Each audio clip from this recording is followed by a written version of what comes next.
ఆవు చేలో మేస్తే దూడ గట్టున మేయదనే సామెతను టీడీపీ చోటా నేతలు నిజం చేస్తున్నారు. చంద్రబాబు ఆయన తనయుడు భారీ స్థాయిలో స్కామ్లు చేస్తుంటే జిల్లాలలో పచ్చనేతలు ప్రజలను అడ్డంగా దోచుకుంటున్నారు.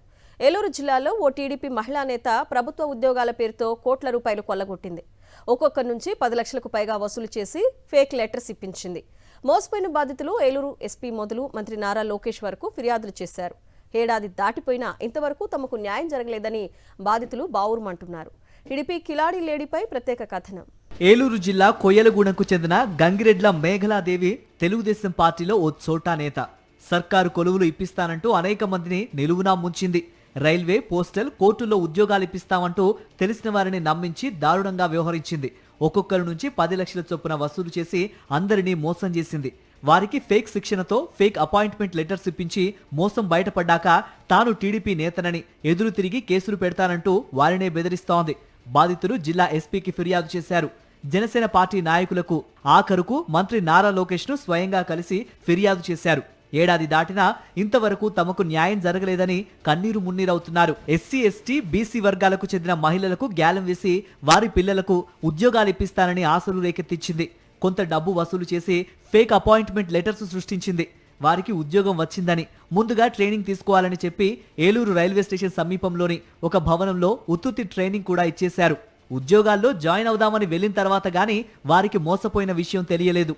తమ బిడ్డలకు మంచి భవిష్యత్తు వస్తుందని అప్పులు చేసి ఆమెకు డబ్బులిచ్చామని, ఇప్పుడు సర్వస్వం కోల్పోయామని బావురుమంటున్నారు. తమను మోసం చేసి తమనే బెదిరిస్తున్న టీడీపీ మహిళా నేతపై చర్యలు తీసుకోవాలని బాధిత మహిళలు కోరుతున్నారు. ఏలూరు నుంచి ఏలూరు ఎస్పీ గారి దగ్గరికి వెళ్ళారు. ఎస్పీ గారి దగ్గర కూడా కంప్లైంట్ పెట్టారండి. జంగారెడ్డిగూడెం పోలీస్ స్టేషన్, అలాగే ఏలూరు కలెక్టర్ ఆఫీస్ దగ్గర కూడా పెట్టారండి. జనసేన పార్టీ ఆఫీస్ లో కూడా పెట్టారండి. అక్కడి నుంచి ఎమ్మెల్యే గారు కూడా కోయిలగూడ ఎస్పీ గారికి ఫోన్ చేసి మాట్లాడడం జరిగింది.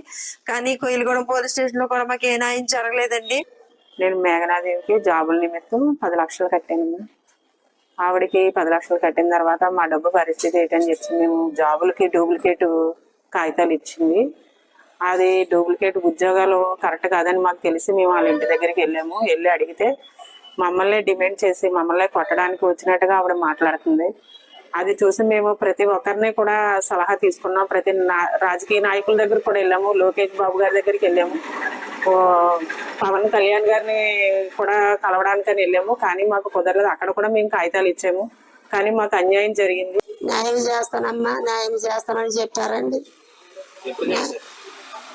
కలిసి సంవత్సరం అవుతుందండి కలిసాము. టీడీపీ మహిళా నేత మేఘలాదేవి చేతిలో మోసపోయిన బాధితుల సంఖ్య ఇంకా ఎక్కువగానే ఉందని పలువురు చెబుతున్నారు.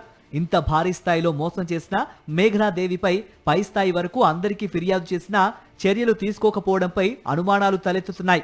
జనసేన ఆఫీసులో ఫిర్యాదు చేసిన నారా లోకేష్ కు స్వయంగా అన్ని పత్రాలు అందించినా పట్టించుకోలేదని ఆవేదన వ్యక్తం చేస్తున్నారు. టీడీపీ నేత చేసిన మోసం వల్ల ఆ కుటుంబాలన్నీ రోడ్డున పడ్డాయి. ఇప్పటికైనా మేఘలాదేవి పైన, ఆమెకు సహాయం చేసిన వారిపైన చర్యలు తీసుకోవాలని, బాధితులకు న్యాయం చేయాలని బహుజన్ సమాజ్ పార్టీ డిమాండ్ చేస్తోంది. మరి వెంటనే కూడా కూటమి ప్రభుత్వం ఎక్కడైనా సరే బాధితులకు అన్యాయం జరిగితే తాటదిస్తానన్నటువంటి చంద్రబాబు నాయుడు గారు ఈరోజు మహిళలే బాధపడుతూ ఉన్నారు, కన్నీరు మున్నీరుగా ఏడుస్తూ ఉన్నారు. వాళ్ళ కుటుంబాల్లో ఉన్నటువంటి భర్తల్ని ఇళ్ళని కూడా కోల్పోయినటువంటి పరిస్థితి కనిపిస్తూ ఉంది. కాబట్టి ప్రభుత్వం వెంటనే ఆమె మీద చర్యలు తీసుకోవాలి. ఇలాంటి ఘటనలు మరొకసారి పునరావృతం కాకుండా చూడాలని చెప్పేసి all India Bahujan Samaj party మహిళా విభాగం రాష్ట్ర చైర్మన్గా ఈరోజు ప్రభుత్వాన్ని కోరుతా ఉన్నాం. అధికారంలో ఉన్న పార్టీ మహిళా నేత ఒకరు ప్రజల్ని దారుణంగా మోసం చేసినా ఆ పార్టీ నాయకత్వం స్పందించడం లేదు. జిల్లా ఎస్పీకి ఫిర్యాదు చేసినా కేసు నమోదు చేయటం లేదు. కూటమి పాలనలో పాలక నేతల చేతిలో మోసపోవడమే గాని బాధితులకు న్యాయం లభించే అవకాశం లేదా అని ప్రజలు ప్రశ్నిస్తున్నారు.